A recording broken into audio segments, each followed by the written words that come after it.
Lovable का clone कैसे आप बना सकते हो? Lovable which is an AI code generation platform, ठीक है। यहाँ पर आप कुछ भी लिखते हो, ये आपको कोड जनरेट करके दे देता है और साथ में ये डिप्लॉय भी कर देता है। तो ये आप लोग खुद से कैसे बना सकते हो, इसका पूरा का पूरा सिस्टम डिज़ाइन इस वीडियो के अंदर हम डिस्कस करने वाले हैं। I was actually looking for a project to build in my next cohort, जिसके अंदर हम स्प्रिंग बूट के अंदर हम एआई भी इंटीग्रेट कर रहे होंगे एंड साथ में यहाँ पर हमने वेब सॉकेट भी इंटीग्रेट कर दिया है, काफका एंड रेडिस ये सब। तो वहाँ से मोटिवेशन मिली। दिस इज़ द प्रोजेक्ट जिसके अंदर हमने फीचर्स की बात किया पहले, उसके बाद पूरा का पूरा सिस्टम डिज़ाइन की बात करी है हमने, कैसे एआई कोड जनरेट करना है, कैसे कॉन्टेक्स्ट मैनेज करना है with the help of RAG and all that. साथ में काफका और रेडिस यूज़ किया for optimization and decoupling of system. उसके साथ ही कुबरनेटिस एपीआई यूज़ करी है to connect with Kubernetes and to create pods. साथ में कॉन्टेक्स्ट कैपेसिटी मैनेजमेंट की बात किया पूरी की पूरी। तो ये एक्चुअली सिस्टम डिज़ाइन इंटरव्यू, उसके अंदर इस टाइप की बातें करनी होती हैं। आपको बताना होता है कि भाई देखो मेरे इतने मिलियन यूज़र्स हैं, इसमें से इतने मिलियन डेली एक्टिव यूज़र हैं, तो कितने कनकरेंट एग्जीक्यूशन चाहिए होंगे, कितना कैपेसिटी चाहिए होगी फॉर वेब सॉकेट, कितनी कैपेसिटी चाहिए होगी फॉर एआई प्रॉम्प्ट। तो एंड टू एंड पूरी की पूरी कंप्लीट वीडियो है और इसके बाद आप चाहो तो खुद का भी एक लवेबल क्लोन बना पाओगे, ठीक है। लेकिन वीडियो को स्टार्ट करने से पहले you can do two things. First of all I would be trying to create more such content, जिसके अंदर मैं सिस्टम डिज़ाइन की भी बात कर रहा हूँ and we are talking about scalable system design, ठीक है। तो if you have some ideas you can drop those down below in the comment section. इसी के साथ वीडियो लंबी है, काफ़ी टाइम लगा इसको बनाने में, अप्रिशिएट करने के लिए you can just like this video. इसके साथ ही सब्सक्राइब कर दो चैनल को so that you don't miss out on these amazing videos.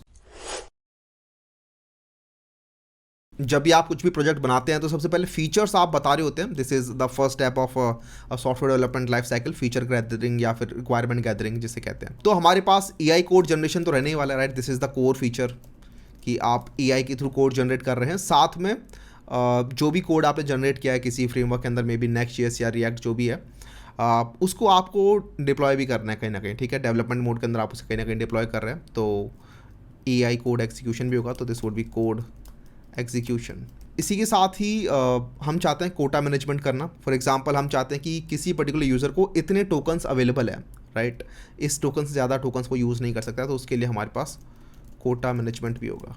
तो यहीं पे अगर हमने ये 3 फीचर्स लिखे हैं कोर फीचर्स, तो इसी के अराउंड और भी बहुत सारे मिनी फीचर्स अपने आप बन जाते हैं। For example if you talk about AI code generation, then you are talking about context management, right. जब भी आप एआई कोड जनरेट करने के लिए भेजते हैं तो आप कुछ कॉन्टेक्स्ट भेजते हैं अपने एलएलएम मॉडल को। इसके साथ ही आप चैट को यहाँ पर सेव कर रहे होंगे, आप अपना कोड को सेव कर रहे होंगे, कोड सेव, राइट। चैट को अलग डेटाबेस में सेव करेंगे, पोस्टग्रेस के अंदर हम चैट को सेव करेंगे, कोड को हम ऑब्जेक्ट स्टोरेज के अंदर सेव करेंगे, मे बी S3 के अंदर या फिर मिनायो के अंदर। इसी के साथ ही आपकी एलएलएम की कन्फिग्रेशन आ जाती है और साथ में आपका वेब सॉकेट का कनेक्शन आ जाता है।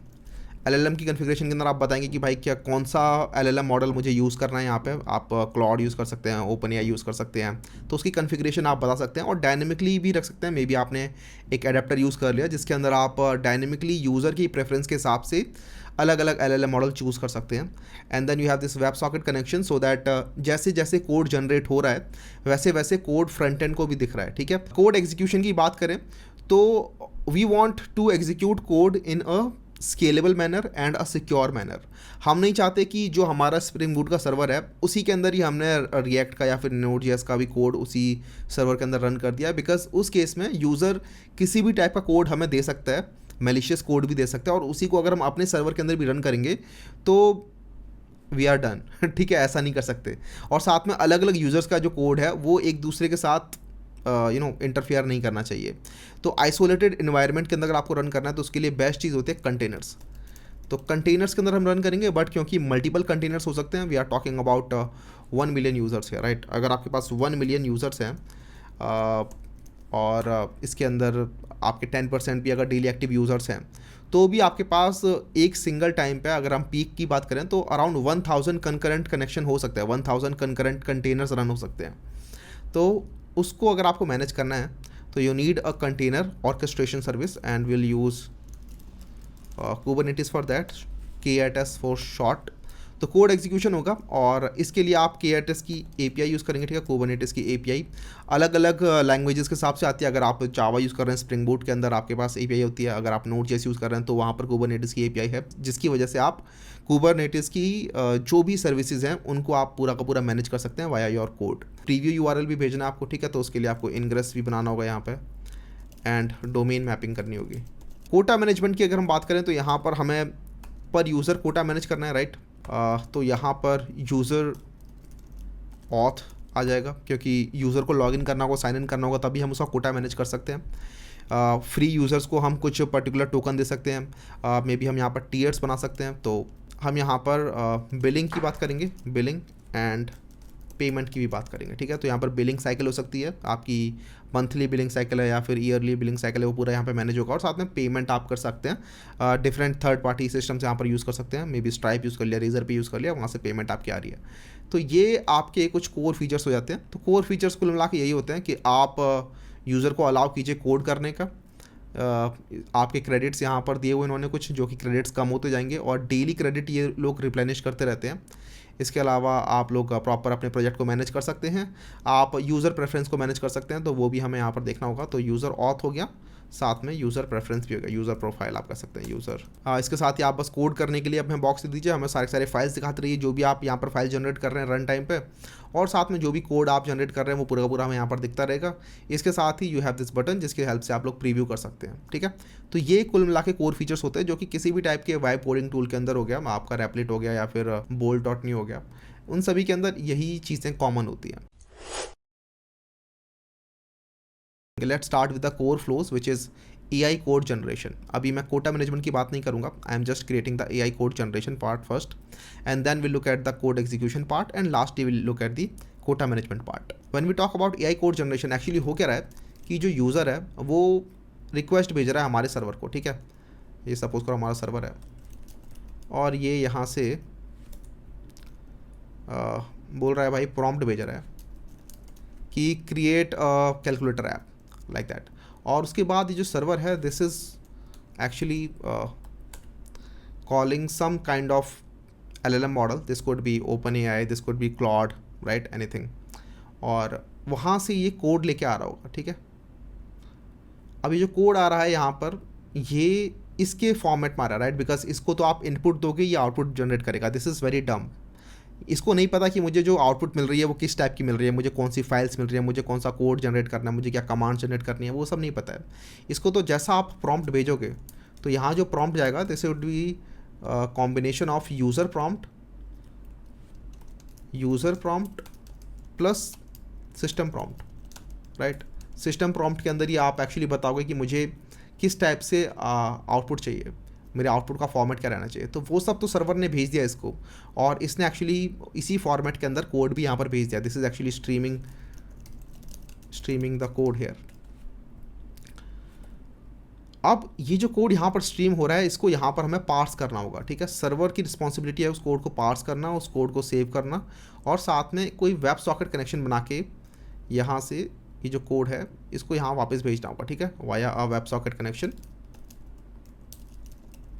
ये कोड यहाँ पर जा रहा होगा, साथ में ये सर्वर इस कोड को सेव करेगा, ठीक है, मे बी S3 के अंदर सेव कर रहा है। इसी के साथ यहाँ पर कॉन्टेक्स्ट मैनेजमेंट भी होगी, इसी के साथ ही यहाँ पर एग्जीक्यूशन सर्विस के पास भी ये नोटिफिकेशन भेजेगा कि ठीक है मैंने कोड जनरेट कर दिया, now you start running the code. तो इस तरीके से हमारा काम होगा। But since we are talking about AI code generation first, let's drive deeper into this one, ठीक है। अभी तो हमने बहुत ही बेसिक ऊपर से बना दिया कि कैसा फ्लो रहेगा, but now let's dive deeper into the AI code generation वाला पार्ट। तो अगेन विल हैव यूज़र जिसने प्रॉम्प्ट भेजा, बट ये प्रॉम्प्ट डायरेक्टली हम सर्वर को नहीं भेजेंगे, हम यहाँ पर डिस्ट्रीब्यूटेड आर्किटेक्चर बनाने वाले हैं, और जिस तरीके से हमने फीचर्स डिफाइन किए हुए हैं उनके हिसाब से हम कॉरेस्पॉन्डिंग सर्विसेज भी बना सकते हैं। वेल सबसे पहले तो API गेटवे ही होगा, ठीक है। API गेटवे के थ्रू ही हमारी रिक्वेस्ट जारी होंगी। This will act as a router and it will route the request to the corresponding services. सबसे पहले API गेटवे के थ्रू रिक्वेस्ट आई, हम यहाँ पर पहले चेक कर लेंगे via the auth service, we can have a auth service, और before even sending the request to the downstream service, for example suppose करो यूज़र ने बोला AI/generate इस तरीके से, तो AI/generate की जो राउटिंग है वो API गेटवे लेवल पे हो रखी है। But before even taking this request to the downstream service, for example suppose करो यहाँ पर हमारी इंटेलिजेंस सर्विस है, इंटेलिजेंस, सबसे पहले हम फिल्टर्स के अंदर जाएंगे और ऑथ सर्विस को कॉल करेंगे, ठीक है। This would be happening via filters only, तो ये फिल्टर्स के थ्रू हो रहा है। और ऑथ सर्विस के अंदर जाके हम चेक करेंगे कि ये जो रिक्वेस्ट आ रही है इसके हेडर में यूज़र की इन्फॉर्मेशन प्रॉपर है कि नहीं है, ठीक है। तो यहाँ पे हेडर्स JWT वेरिफिकेशन वगैरह होगा और हमें दिखता है कि yes this is a valid user, only then हमारा जो फ़िल्टर होगा वो आगे बढ़ने देगा इंटेलिजेंस सर्विस के अंदर. Even before moving to the intelligence service we can also put another filter here for the quota management service. ठीक है, बट वो हम बाद में देखते हैं. पहले अभी हम देखते हैं कि हाँ अभी फ़िलहाल जितने भी लॉग्ड इन यूज़र हैं उन सभी को इंटेलिजेंस सर्विस पर जाने की परमिशन मिल चुकी है. ऑलराइट, तो ये जो रिक्वेस्ट थी AI जनरेट वो यहाँ जाएगी. इसको प्रॉपर प्रॉम्प्ट मिलेगा, साथ में यूज़र आईडी मिलेगी. यूज़र आईडी वगैरह जो है वो ऑथ सर्विस ने ऑलरेडी प्रोवाइड कर दी थी API गेटवे को कि भाई देखो हेडर से जो JWT मिला है उससे जो यूज़र आईडी है वो ये है. ठीक है, और वो यूज़र आईडी जो है वो API गेटवे जो है इंटेलिजेंस सर्विस को फॉरवर्ड कर देगा, may be inside the headers only. तो प्रॉम्प्ट मिलेगा और साथ में यूज़र आईडी मिलेगा. इस तरीके से अगर ऑलरेडी किसी प्रोजेक्ट के अंदर घुसा हुआ यूज़र और उस प्रोजेक्ट को अपडेट करना चाहता है तो प्रॉम्प्ट प्लस यूज़र आईडी साथ में प्रोजेक्ट आईडी भी मिलेगी. ठीक है, प्रोजेक्ट आईडी. तो इस तरीके से हमें ये कुछ इनपुट मिलेगी इंटेलिजेंस सर्विस के पास. अब इंटेलिजेंस सर्विस का नेक्स्ट काम होगा यहाँ पर कोड जनरेट करने का. But before generating the code and before even calling the LLM, ठीक है, तो यहाँ पर आपका OpenAI हो गया. तो ये डायरेक्टली इसका मेन मोटिव तो है इसको कॉल करना. ठीक है, but before calling this LLM model इसको चैट क्लाइंट बनाना पड़ेगा. ठीक है, ये हर बार बनेगा जब भी कोई रिक्वेस्ट आएगी तो चैट क्लाइंट बनाया जाएगा और इसके अंदर आपकी डिफरेंट स्टेप होंगे. पहला होगा आपको क्रिएट करना है client using config LLM config कि आपकी API की क्या है. उसके अंदर आपने टेम्परेचर वगैरह सेट किया होगा. For example for coding purposes आपका जो टेम्परेचर होगा वो लो ही होगा, 0.2 से कम होगा. टेम्परेचर बेसिकली बताता है LLM मॉडल को मुझे कितना वेग आउटपुट जनरेट करना है. और साथ में अगर आपके पास मल्टीपल मॉडल्स हैं और यूज़र ने यहाँ पर मॉडल भी चूज़ कर लिया कि मुझे तो क्लॉड से ही कनेक्ट करना है, तो यहाँ पर आप वो भी बता सकते हैं कन्फिग्रेशन के अंदर ही. एक बार आपके पास कन्फिग्रेशन आ चुकी है तो उसके बाद नेक्स्ट काम होगा कि हमें यहाँ पे यूज़र का प्रॉम्प्ट जो मिला है उस प्रॉम्प्ट से हमें एक्चुअली एक बड़ा प्रॉम्प्ट जनरेट करना है. बिकॉज यूज़र ने तो एक छोटा सा प्रॉम्प्ट जनरेट कर दिया होगा कि create a calculator application, but create a calculator application बोल दिया इसने रिएक्ट के अंदर बनाना है. तो LLM मॉडल को पता नहीं है कि मुझे आउटपुट कैसे जनरेट करके देनी है. राइट, बिकॉज ये तो बहुत ही डम है. इसको आप इनपुट दोगे और ये इनपुट की कॉरस्पॉन्डिंग कुछ भी आउटपुट जनरेट करके दे देगा. ठीक है, तो हमें एक्चुअली इसे बताना पड़ेगा कि भाई देखो जो मुझे आउटपुट आपसे जनरेट करानी है उसका फॉर्मेट ये रहने वाला है और साथ में इसके अंदर क्या क्या फाइल्स ऑलरेडी आपको जनरेट करके देनी है. तो वो सारा काम होता है आपका सिस्टम प्रॉम्प्ट ऐड करने का. तो यहाँ पे आप प्रॉम्प्ट ऐड करेंगे और आप उसे कह सकते हैं super prompt. This would be equal to user prompt plus system prompt. और ये यूजुअली सभी टाइप के रैपर्स के अंदर होता है ये प्रोसेस. आप कोड जनरेट कर रहे हैं या फिर आप PPT जनरेट कर रहे हैं या फिर आप रेसिपीज़ जनरेट कर रहे हैं, कुछ भी आप जनरेट कर रहे हैं via LLM models, process same ही रहती है कि आपके पास API गेटवे के थ्रू रिक्वेस्ट आई, आपकी इंटेलिजेंस सर्विस पर रिक्वेस्ट गई. सबसे पहले आपको चैट क्लाइंट बिल्डर बनाना पड़ेगा using the configuration by using a system prompt as well. ठीक है, और साथ में आप यहाँ पर सिस्टम प्रॉम्प्ट के अंदर भी मल्टीपल प्रॉम्प्ट्स बना सकते हैं. अलग अलग यूज़र की रिक्वेस्ट के हिसाब से आपके पास मल्टीपल डिफरेंट प्रॉम्प्ट्स हो सकते हैं और आउटपुट का फॉर्मेट आप यहाँ पर बता देंगे कि मुझे किस फॉर्मेट के अंदर आउटपुट चाहिए. फॉर एग्जांपल अगर हम देखें bolt.new का, तो bolt.new का भी ये ओपन सोर्स है, प्रॉपर bolt.new ने बना रखा है और इन्होंने अपना जो प्रॉम्प्ट है वो कुछ इस तरीके से बनाया हुआ है. ये पूरा बता रहे हैं कि भाई देखो you are an AI assistant expert software engineer हो, आपको किस तरीके से कोड जनरेट करना है, आपकी जो आउटपुट होगी वो किस फॉर्मेट में आनी चाहिए. तो इंस्ट्रक्शंस वगैरह प्रॉपर दे रखे हैं इन्होंने किस तरीके से आउटपुट आनी चाहिए और ये आपका प्रॉपर प्रॉम्प्ट का फॉर्मेट होता है. और यहाँ पर ये बता रहे हैं कि भाई देखो जो रिस्पॉन्स आ रहा है वो इस तरीके से आएगा बोल्ट एक्शन के अंदर. जैसे कि एग्जांपल आप ये दे रहे हैं कि अगर मैंने स्नेक गेम बनाने को बोला तो आप बोल्ट एक्शन बनाएंगे इस तरीके से जिसके अंदर टाइप हो जाएगा फाइल, फिर फाइल का पाथ हो जाएगा, उसके बाद उस फाइल के अंदर जो भी कंटेंट होगा वो इस तरीके से मिलेगा. तो इस फॉर्मेट में कोड जनरेट करने का फ़ायदा ये होता है कि फ्रंट एंड इसको ईजिली पार्स कर सकता है और इसके कॉरस्पॉन्डिंग यूजर को एनिमेशंस वगैरह दिखा सकता है कि currently we are building this particular file. और जैसे जैसे यहाँ पर फाइल के अंदर कंटेंट आएगा धीरे धीरे करके स्ट्रीम होगा डेटा, वैसे वैसे हम फ्रंट एंड को यहाँ पर डेटा शो कर सकते हैं. तो this is the output format और इस तरीके से आप आउटपुट फॉर्मेट बनाते हो for any kind of AI wrapper. आपने प्रॉम्प्ट बता दिया बेसिकली. ठीक है, इसी प्रॉम्प्ट के अंदर आपने यूज़र प्रॉम्प्ट भी अटैच कर दिया.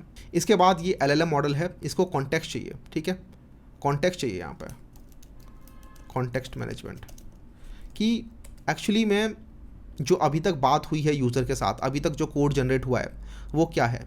तो ये जो कॉन्टेक्स्ट मैनेजमेंट के लिए यहाँ पर हम यूज़ कर सकते हैं, जैसे मैंने बताया था वेक्टर डेटाबेस का।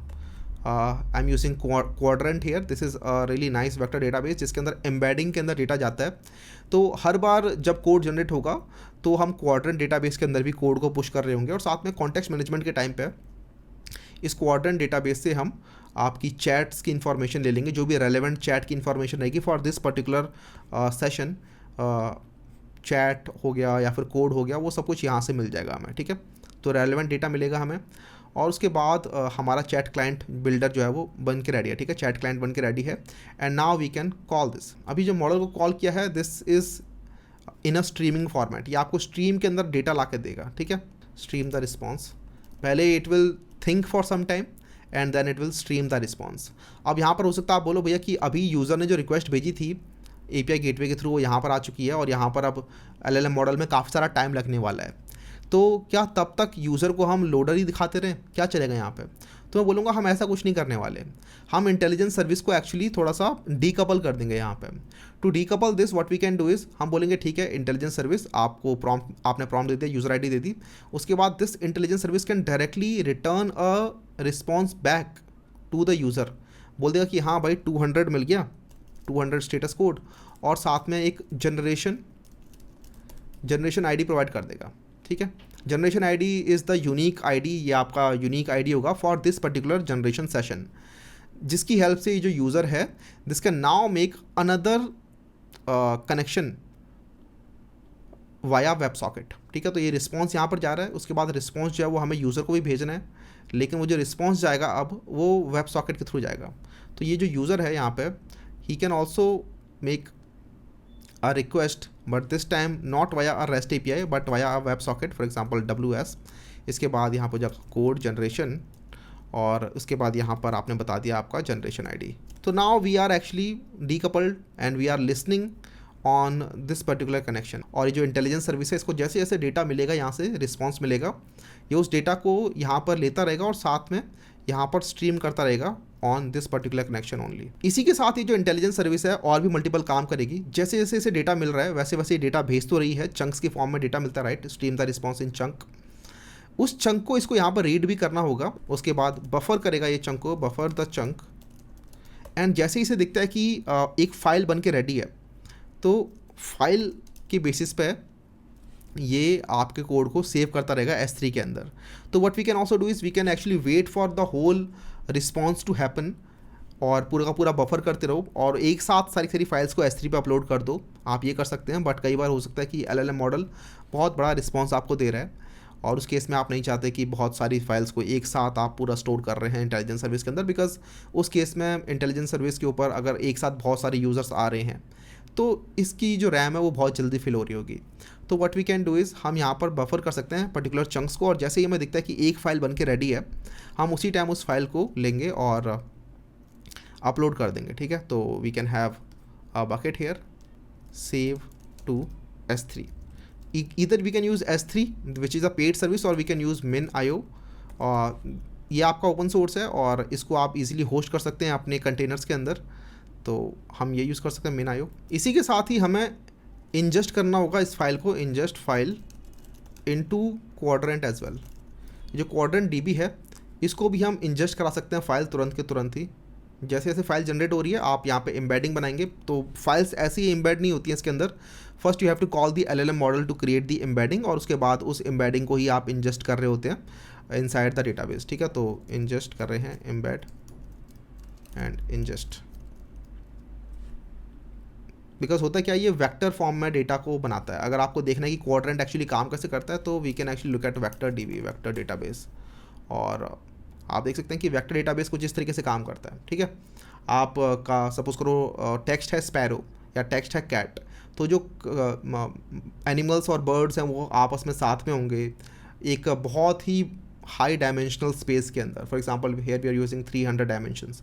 फॉर एग्जांपल जो कंपनीज़ हैं आपस में साथ में रहेंगी, वो जो फ्रूट्स हैं वो आपस में साथ में रहेंगे। तो इस तरीके से वेक्टर्स जो होते हैं वो इस तरीके से एम्बेडिंग फॉर्म में डेटा स्टोर होता है।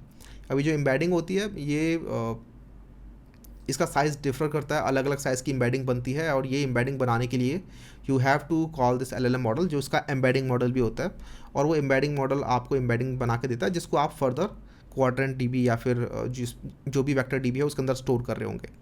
और आई थिंक इसका यूसेज भी समझ में आ रहा होगा। आप देख सकते हैं कि भैया हम तो S3 के अंदर भी स्टोर कर रहे हैं, बट इसके अंदर भी स्टोर कर रहे हैं। इसके अंदर इसलिए स्टोर कर रहे हैं सो दैट हमारा जो कॉन्टेक्स्ट है वो ऑप्टिमाइज्ड हो।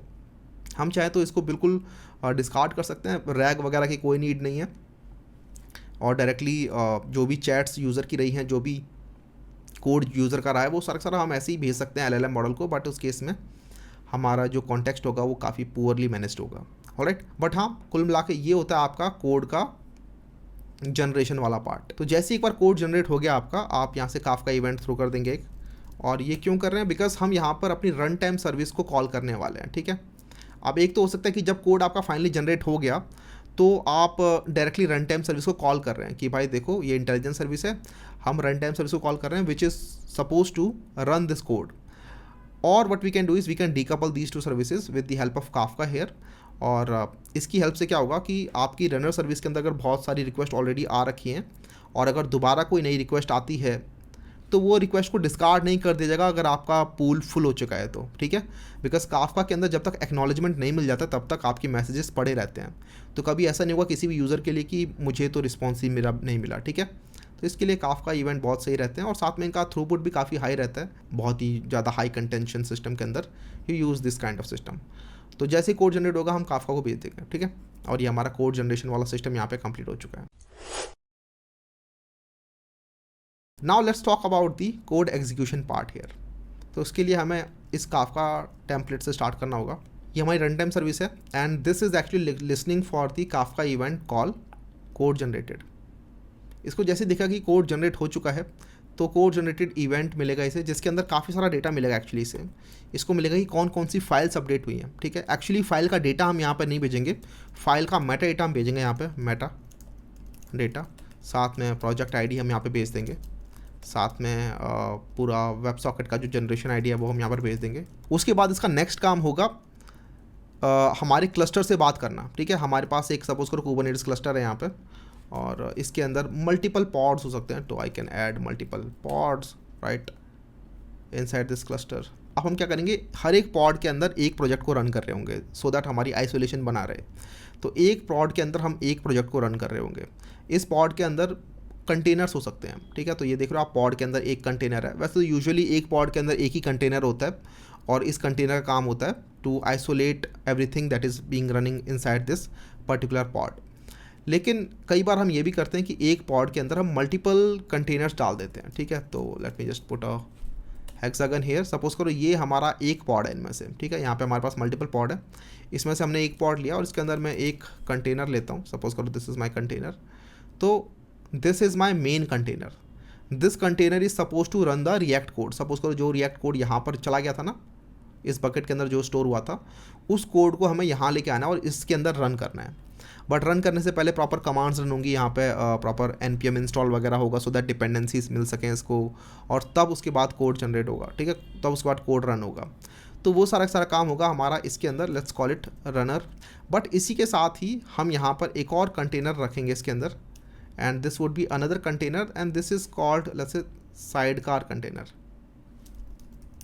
ठीक है, और ये साइडकार कंटेनर की नीड क्या है भैया, तो होगा क्या ना कि रनर सर्विस के अंदर तो एक्चुअली आपका कोड रन हो रहा है, लेकिन इसको पता कैसे चलेगा कि कोड आपका अपडेट हो रहा है बार बार। सपोज करो यूज़र ने बोला कि अब मुझे डार्क थीम चाहिए कैलकुलेटर के अंदर, तो रनर के अंदर हमें कोड अपडेट करना है, बट रनर ऑलरेडी अपना काम कर रहा है, तो we don't want to add another process here. What we can do is we can have a sidecar container, जो कि हम यहाँ रनर सर्विस से डायरेक्टली कॉल कर सकते हैं।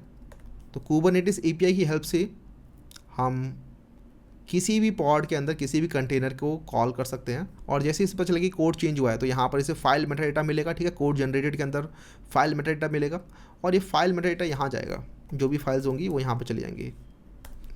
अभी भी मेटाडेटा ही जा रहा है, बिकॉज इस साइडकार कंटेनर का काम होगा to get all the files from this S3 bucket here, और इन फाइल्स को ये कहीं पर स्टोर करेगा, इस पॉड के अंदर स्टोर करेगा। लेकिन पॉड के अंदर एक्चुअली कुछ होता नहीं है। ठीक है, pod is just suppose to combine a lot of containers together. तो क्या होगा, यहाँ पर हम एक वॉल्यूम डालेंगे, let's see a database here. तो ये जो डेटाबेस होगा ना, this is a shared volume. ये शेयर्ड वॉल्यूम होगी जो कि ये दोनों के दोनों कंटेनर्स यूज़ कर रहे होंगे, साइडकार कंटेनर भी और रनर कंटेनर भी। और इस शेयर्ड वॉल्यूम के अंदर ही हमारा कोड एक्चुअली जाएगा। तो जो भी कोड होगा ना यहाँ से इस शेयर्ड वॉल्यूम के अंदर जाएगा। और ये जो रनर कंटेनर है, इसने इस शेयर्ड वॉल्यूम को माउंट कर रखा होगा, ठीक है, अपने फाइल सिस्टम के अंदर। तो इस रनर के अंदर अपने फाइल सिस्टम के अंदर माउंट हो रखी होगी ये वाली वॉल्यूम, और जो भी फाइल्स होंगी वो सारी यहाँ पर जारी होंगी। तो जैसे यहाँ पर कोई भी फाइल अपडेट होती है, अपने आप ही हमारे रनर कंटेनर को पता चल जाएगा कि ठीक है फाइल अपडेट हुई है। अब अगर आप यहाँ पे वीट यूज़ कर रहे हो to run your React application, और वीट का आपने npm रन डेव चला रखा है यहाँ पे, तो ये अपने आप ही हॉट मॉड्यूल रिलोड करेगा। जैसे ही इसे देखिएगा कि फाइल के अंदर कुछ भी चेंज हुआ है यहाँ पर, तो वैसे ही हॉट मॉड्यूल रिलोड करेगा और अपने कोड को चेंज कर लेगा, ठीक है। कोड चेंज होगा तो नई दोबारा से बिल्ड होगी, और दोबारा से जो भी बिल्ड होगी उसको नया चेंज अब मिल जाएगा। तो इस तरीके से हम रनर कंटेनर के अंदर अपने रिएक्ट एप्लीकेशन को रन कर रहे होंगे। इसी के साथ ही जो यहाँ पर कोड जनरेट हो रहा है वो किसी पर्टिकुलर पोर्ट पे जा रहा होगा, राइट। सपोज करो 3000 पोर्ट हमने यहाँ पे कॉन्फ़िगर किया हुआ है अपने रिएक्ट एप्लीकेशन के अंदर। तो ये 3000 port of this container is being used for this particular application. But इस 3000 पोर्ट को डायरेक्टली यूज़र एक्सेस नहीं कर सकता है। अब यूज़र क्या चाहता है, यूज़र देखना चाहता है कोड को, यूज़र अपनी स्क्रीन के ऊपर देखना चाहता है। फॉर एग्जांपल जब हम जाते हैं लवेबल के ऊपर, तो हम यहाँ पर देख पा रहे हैं। और साथ में अगर आप इसको बाहर देखोगे, open this in a new tab, तो आप देख सकते हो कि भाई प्रॉपर ये होस्टेड है। होस्टेड कहाँ पर है, प्रीव्यू, रिएक्ट, कैलकुला, पैल and then lovable dot app. तो ये सब कैसे होगा, यूज़र को कैसे मिलेगा ये कंटेनर के अंदर जो भी रन हो रहा है।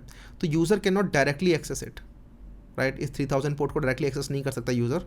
ये करने के लिए यहाँ पर हमें एक इनग्रेस यूज़ करना पड़ेगा और साथ में सर्विसेज यूज़ करनी पड़ेंगी।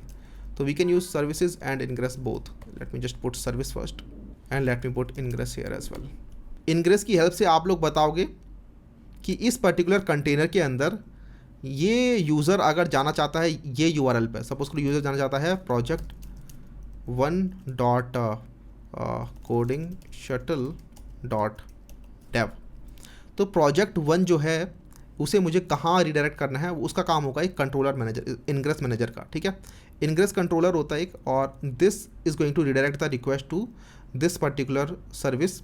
इसकी हेल्प से अगर आपको सपोज करो आपके मल्टीपल कंटेनर हैं, सपोज करो किसी और कंटेनर के अंदर कोई और एप्लीकेशन रन हो रहा है किसी और यूज़र का, तो that user will then go to project2.codingshuttle.dev, और उस केस में ये इनग्रेस के थ्रू रिक्वेस्ट जो है वो इस वाले कंटेनर के अंदर जाएगी।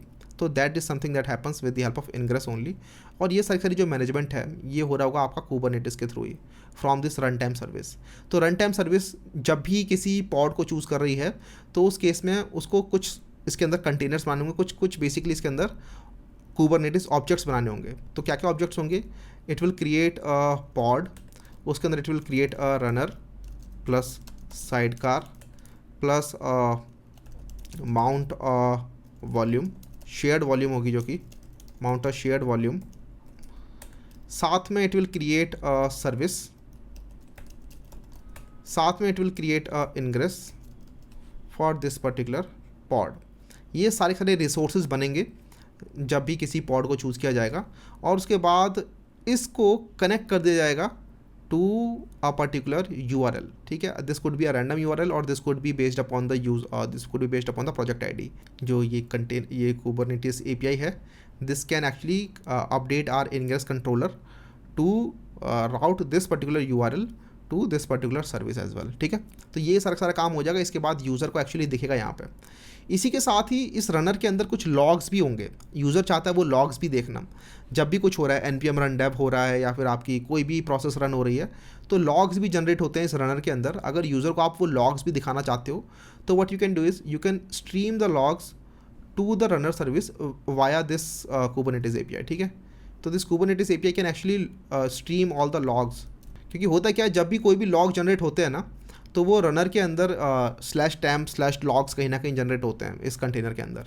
और कुबरनेटिस के अंदर एक्चुअली API होती है जो कि डायरेक्टली लॉग्स को स्ट्रीम करवा सकती है, और उसी का यूज़ करेगी ये runner service, run time service, to get all the logs. और उसके बाद ये वेब सॉकेट की हेल्प से लॉग्स भी यहाँ पर भेज सकती है। तो जिस तरीके से ऊपर भी एक वेब सॉकेट यूज़ कर रहे थे हम for the code generation, same way हम यहाँ पे यूज़ कर सकते हैं लॉग के लिए भी। तो this would B for web socket logs, ठीक है। तो इस पर्टिकुलर जनरेशन आईडी के लिए जो लॉग्स होंगे वो इस तरीके से रन टाइम सर्विस से यूज़र के पास चले जाएंगे।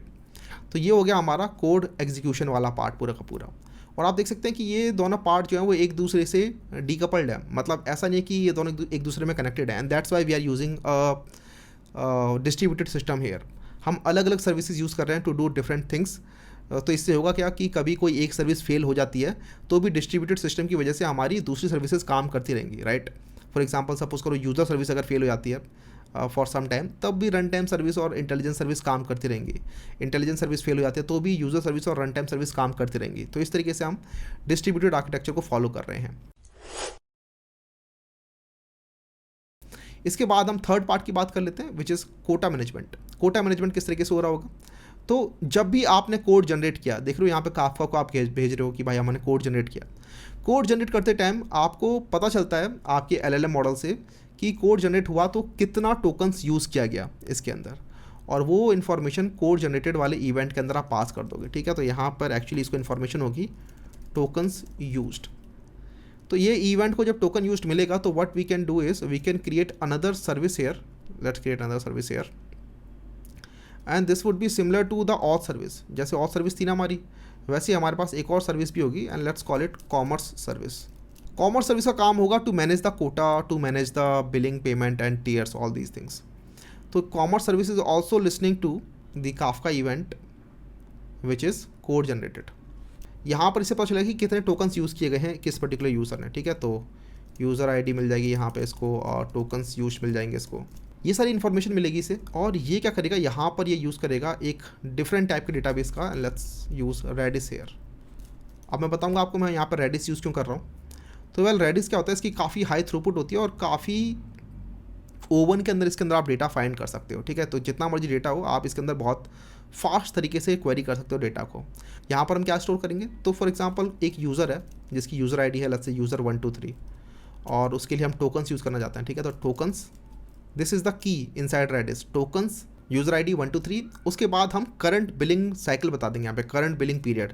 तो फॉर एग्जांपल 2025 का अक्टूबर हम बता देते हैं, 2025 10/01, कि इस की के लिए हमारी जो वैल्यू है, टोकन कितने यूज़ हुए हैं। सपोज करो इसने 10,000 टोकन यूज़ कर लिए यहाँ पर, तो ये होगी इसकी वैल्यू। और साथ में इसके अंदर TTL भी हम बता देंगे, ठीक है। इसका जो TTL होगा वो हो जाएगा लेट्स से 1 मंथ, ठीक है। If 1 month is the billing cycle तो 1 मंथ इसका TTL होगा।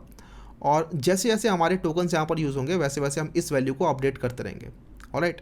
अब होगा क्या, सपोज करो यूज़र आता है, AI जनरेट API को कॉल करेगा, और सबसे पहले फ़िल्टर को कॉल जाएगी, ऑथ सर्विस को कॉल जाएगी।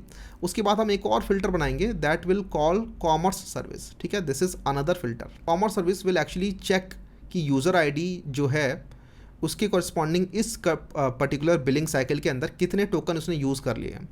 अगर हमें देखिए कि जो टोकन है वो लिमिट को क्रॉस कर चुके हैं, तो हम यहाँ से बोल देंगे कि लिमिट क्रॉस हो चुकी है और यहीं से फेल हो जाएगा, ठीक है। इंटेलिजेंस सर्विस तक यूज़र जाएगा ही नहीं। तो इस तरीके से you can manage your quota, token quota. और साथ में आप रेट लिमिटिंग भी कर सकते हो इसी तरीके से। हम यहाँ पे 1 मंथ के अंदर कर रहे हैं, सपोज करो रेट लिमिटिंग हमें इस तरीके से करनी है कि 30 मिनट के अंदर 5 API कॉल ही कर सकता है यूज़र, या फिर 4 API कॉल कर सकता है। तो उस केस के लिए हम लिमिट यूज़ करेंगे, लिमिट ऑफ यूज़र 123, ठीक है। सपोज करो this is the user ID, और इसके कॉरस्पॉन्डिंग हम यहाँ पर स्टोर करेंगे sorted set of time stamp, alright. Sorted set of time stamp हम यहाँ पर यूज़ करेंगे वैल्यूज़ के अंदर। अब हो क्या, हम देख लेंगे कि सपोज़ करो अभी बज रहे हैं 5 और 4:50 पे इसने रिक्वेस्ट भेजी थी एक, तो 4:50 चला जाएगा टाइम स्टैम्प के अंदर। उसके बाद इसने 5 बज रहे हैं अभी, तो इसने 5 बजे भी एक रिक्वेस्ट भेजी। अब सपोज़ करो 5:10 पे दोबारा रिक्वेस्ट भेजता है, तो वो सारे टाइम स्टैम्प यहाँ पर ऐड होते जाएंगे। और हम यहाँ पर बता देंगे कि भाई हमें यहाँ पर 30 मिनट्स विंडो स्टोर करनी है। तो हम यहाँ पर काउंट करते रहेंगे कि लास्ट 30 मिनट में कितने टाइम स्टैम्प यहाँ पर आए हैं। सबसे पहले हम देखेंगे कि अभी अगर हम गए यहाँ पर लिमिट चेक करने के लिए, तो पहले हम 30 मिनट से पहले के जितने भी टाइम स्टैम्प होंगे उनको डिलीट कर देंगे, और लास्ट 30 मिनट के अंदर कितने टाइम स्टैम्प्स आए हैं उनकी हेल्प से हमें पता चल जाएगा कि कितनी बार API कॉल कर दी है इसने, ठीक है।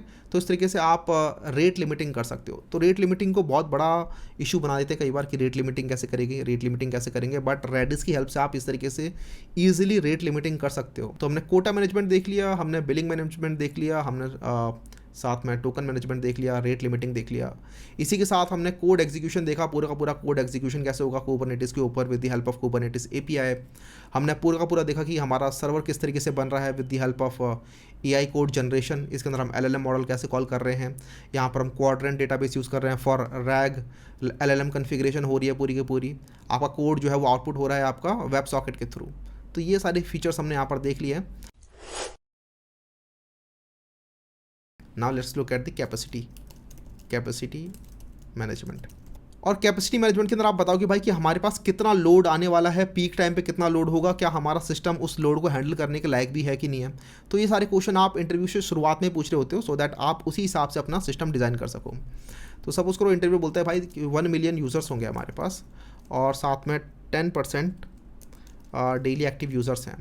साथ में सपोज़ करो ये सारे यूज़र्स जो हैं वो फ्री टियर के हैं, बिकॉज यूजुअली होता यही है कि आपके इस टाइप की सर्विसेज के अंदर 1 या 2% यूज़र जो होते हैं वो पेड होते हैं, बाकी सारे यूज़र्स फ्री होते हैं। तो let's design the system for free users only, बाकी पेड यूज़र्स के अंदर हमें थोड़ा बहुत ही मॉडिफाई करना होता है। तो let's consider all the users 1 million users are free here for the time being. उसके बाद फ्री टियर के अंदर हम बोल सकते हैं कि भाई यूज़र जो है वो 2 प्रोजेक्ट्स बना सकते हैं एक बार में। हम बोल सकते हैं कि भाई जो फ्री टियर है उसके अंदर यूज़र जो है वो डेली 5 AI प्रॉम्प्ट्स कर सकते हैं, ठीक है, इससे ज़्यादा प्रॉम्प्ट्स अलाउड नहीं है। और उसके बाद आप प्रोजेक्ट किस टाइप का बनवा रहे हो, तो प्रोजेक्ट आप सपोज करो रिएक्ट प्रोजेक्ट बनवा रहे हो, रिएक्ट या फिर नेक्स्ट.js प्रोजेक्ट आप बनवा रहे हो, और इनका एवरेज साइज़ हो जाएगा आपका लेट्स से 2 MB पर प्रोजेक्ट। अब आप यहाँ पर बताएंगे कि भाई देखो हमारे को कितने TPS ट्रांजेक्शन पर सेकंड के हिसाब से अपना सिस्टम को मॉडिफाई करना है, कितने हमारे पास सर्वर्स होने चाहिए सो दैट हमारा सर्वर इस लोड के अंदर भी काम कर सके, ठीक है, हमारा सिस्टम इस लोड में भी काम कर सके। तो let's start with the AI prompts first of all, कि हमें कितने AI प्रॉम्प्ट्स करने होंगे। तो जैसा कि हम देख रहे हैं कि डेली एक्टिव यूज़र हमारे 10% हैं, तो 100 के डेली एक्टिव यूज़र हो गए। 100 के यूज़र्स जो हैं वो 5 AI प्रॉम्प्ट कर सकते हैं, लेकिन on an average let's say कि 2.5 ही कर पाता है, ठीक है, 2.5 एवरेज। तो 100 के मल्टीप्लाई बाय 2.5 250 के, राइट, 250 के AI प्रॉम्प्ट्स पर डे। अब इसको आप डिवाइड कर देंगे 250 के को डिवाइड बाय 86,400, जिससे कि आपको पता चलेगा कि पर सेकंड कितनी रिक्वेस्ट आ रही है। तो let me just do that. तो ये आएगा आपका अराउंड 3, तो this would become your 3 TPS for AI prompt. और अगर पीक टाइम की हम बात करें तो पीक टाइम के अंदर आप इसी को मल्टीप्लाई कर सकते हैं मे बी 3 से, तो आपका हो जाएगा 10 TPS। इसके बाद आप यहाँ पर कोड दे सकते हैं कि should scale AI system to call 10 requests per second। इतना स्केलेबल आपका AI सिस्टम होना चाहिए। नेक्स्ट बात करते हैं हम वेब सॉकेट कनेक्शंस की। ये बताने के लिए आप कुछ क्वेश्चन पूछोगे related to web socket connections. तो हम यहाँ पर बोल रहे हैं कि ऑन एन एवरेज एक यूज़र 3 बार हमारी वेबसाइट पर आता है और ऑन एन एवरेज वो 15 मिनट टाइम स्पेंड करता है। तो इतने टाइम तक वेब सॉकेट कनेक्शन हमारा अलाइव रहना चाहिए। टोटल वेब सॉकेट टाइम निकाल लेते हैं कि टोटल वेब सॉकेट कितना टाइम लेगा। तो that would be equal to 15 minute multiply by 60, that would give me total seconds and multiply by 3 multiply by 100K which is the daily active user, ठीक है। तो डेली हमारे पास 100 के user आते हैं जो कि 3 सेशंस लेते हैं ऑफ 15 मिनट्स ईच। तो this will be equal to 270 million seconds of web socket time. तो इतना seconds of web socket time हमारा रहने वाला है। अगर आप यहाँ से निकालें कि कंकरेंट टाइम कितना होगा, कंकरेंट वेब सॉकेट कनेक्शन, तो ये हो जाएगा आपका 270 मिलियन डिवाइड बाय 86,400, बिकॉज ये पर डे की बात हो रही है। तो यहाँ से हमारा निकल के आ जाएगा अराउंड 3100, ठीक है। 3100 कनेक्शंस हमारे को कंकरेंटली चाहिए। अगर हम पीक टाइम की बात करें तो इसको आप मल्टीप्लाई कर देंगे 3 से, तो 3100 मल्टीप्लाई बाय 3, ये आपका अराउंड 10,000 आ जाएगा, ठीक है, 10K कनेक्शंस पीक में। System should be able to handle 10K web socket connections and this is for the peak time, ठीक है। और यूजुअली होता है क्या कि हमारे अगर हम नेटिव सर्वर यूज़ कर रहे हैं स्प्रिंग बूट के अंदर, सपोज करो आप ये एप्लीकेशन बना रहे हो और स्प्रिंग बूट के अंदर आपने एपीआई गेटवे वगैरह बनाया है, तो उसके अंदर आप नेटिव सर्वर यूज़ कर सकते हो फॉर वेबफ्लक्स, और उसके अंदर 10 के कनेक्शन ईजिली वो हैंडल कर पाएगा विद 16 GB रैम और 4 और 8 V CPU के साथ। You can easily handle this much connections, ठीक है। और what we can do is if we are scaling even further then we can create another API gateway just for handling the web socket. तो एक rest API के लिए अलग gateway होगा और वेब सॉकेट के लिए अलग गेटवे होगा, and this is used by multiple services. For example आपका टेलीग्राम हो गया, या फिर व्हाट्सएप हो गया, या फिर आपका डिस्कॉर्ड हो गया, right. All these services use different web socket API gateways. इसके बाद हम बात कर लेते हैं कंकरेंट एग्जीक्यूशन की, और यहाँ पे ही आपकी ज़्यादातर कॉस्ट जा रही होगी। 10 के वेब सॉकेट कनेक्शन हमारे पीक टाइम पे आ रहे हैं, पीक टाइम पे इतने कनेक्शन हैं, तो इन कनेक्शन का कितना % होगा जो कि एक्चुअली कोड एग्जीक्यूट कर रहे होंगे, ठीक है, जिनका कोड एक्चुअली रन हो रहा होगा। तो वी कैन से कि भाई इसका 10% ले लो, 10% off peak web socket connection जो हैं, जो कि हो गया आपका 1000। इतने एग्जीक्यूशंस हो रहे होंगे आपके एग्जीक्यूशंस पीक टाइम पे, ठीक है। तो we have to scale our system to handle 1000 executions at a time, at concurrent time, ठीक है। तो हम देख रहे थे हमारे पास 1 मिलियन यूज़र थे, 10 लाख यूज़र, उसमें से 1 लाख यूज़र जो हैं वो हमारे डेली एक्टिव यूज़र हैं, और वो 1 लाख यूज़र जब आते हैं सिस्टम पे हमारे एक साथ तो नहीं आते, बेसिकली पूरे दिन में डिवाइड होते हैं, ठीक है। दिन में 8 घंटे हो गए या 10 घंटे हो गए जो कि आपका पीक टाइम, जो कि आपका वर्किंग टाइम होता है, बाकी टाइम पे आपके बहुत कम ट्रैफिक होता है। बट अगर आप ग्लोबली बना रहे हैं तो पूरे टाइम आपका 24 घंटे से भी आप डिवाइड कर सकते हैं। अगर आप किसी एक पर्टिकुलर कंट्री के लिए बना रहे हैं तो आप वहाँ पे 8 या 10 घंटे से भी डिवाइड कर सकते हैं, टोटल जितने भी लोग आ रहे हैं, और वहाँ से भी आप पीक टाइम निकाल सकते हैं। मैं यहाँ पे पीक टाइम को मल्टीप्लाई बाय 3 कर रहा हूँ, और ये काफ़ी जनरस पीक टाइम है। तो हमने कह दिया कि भाई पीक टाइम पे हमारे 1000 एग्जीक्यूशंस होने चाहिए एक साथ 1000 कोड एग्जीक्यूट हो रहे हैं। तो हम यहाँ पर देखेंगे हमें रिएक्ट एप्लीकेशन बनाना है, ठीक है। रिएक्ट कोड जो होगा आपका let's say 0.5 V CPU on an average लेगा विद 1 GB ऑफ रैम, ठीक है। तो ये जो भी पॉड्स हमारे हैं यहाँ पे, ये जितने भी हमने बनाए हैं, ये 0.5 V CPU plus 1 GB of RAM ले रहे होंगे। इसी के साथ ही आपके पास साइड कार कंटेनर भी है, तो आप इसको थोड़ा और बढ़ा सकते हैं, लेट्स से 0.8 कर दिया, बिकॉज रिएक्ट का कोड भी कई बार ज़्यादा ले रहा होता है, ठीक है। तो 0.8 V CPU और 1 GB RAM I think enough होगी on an average for normal size React applications. उसके बाद इसके थ्रू अगर आप निकालेंगे 1000 एग्जीक्यूशंस के लिए, तो आपके आ जाएंगे 800 V CPU and 1000 multiply by 1 GB RAM, that would be 1 TB of RAM, ठीक है। तो ये इतना बड़ा एक सिस्टम नहीं लोगे आप, ठीक है। आप ऑलरेडी कुबरनेटिस यूज़ कर रहे हो, तो you can have multiple nodes, but total capacity जो होगी इसकी वो यही होगी। 16 और 32 V CPU वाले सिस्टम आप यूज़ कर सकते हैं, और ये आपकी नोड्स कन्फिग्रेशन होंगी, ठीक है।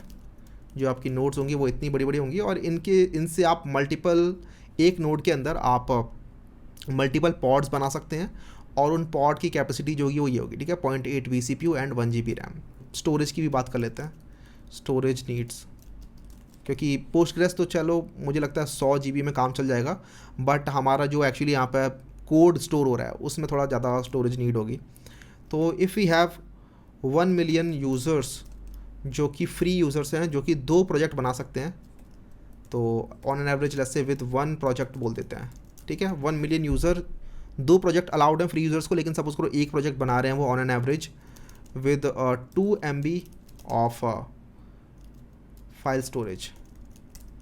तो यहाँ से हम निकाल सकते हैं टोटल साइज़ कितना लगेगा इनका, तो यह आ जाएगा आपका 2 TB, ठीक है। 1 मिलियन मल्टीप्लाई बाय 2 MB। इसी के साथ हमें बैंडविड्थ भी देखना पड़ेगा कि बैंडविड्थ ऑफ S3, क्योंकि S3 पे आप अपलोड कर रहे हो एंड डाउनलोड भी कर रहे हो, राइट। तो कितनी आप अपलोड कर रहे हो एंड कितनी आप डाउनलोड कर रहे हो files on a daily basis, उससे आप मंथली बजट यहाँ का भी निकाल सकते हो, S3 का भी।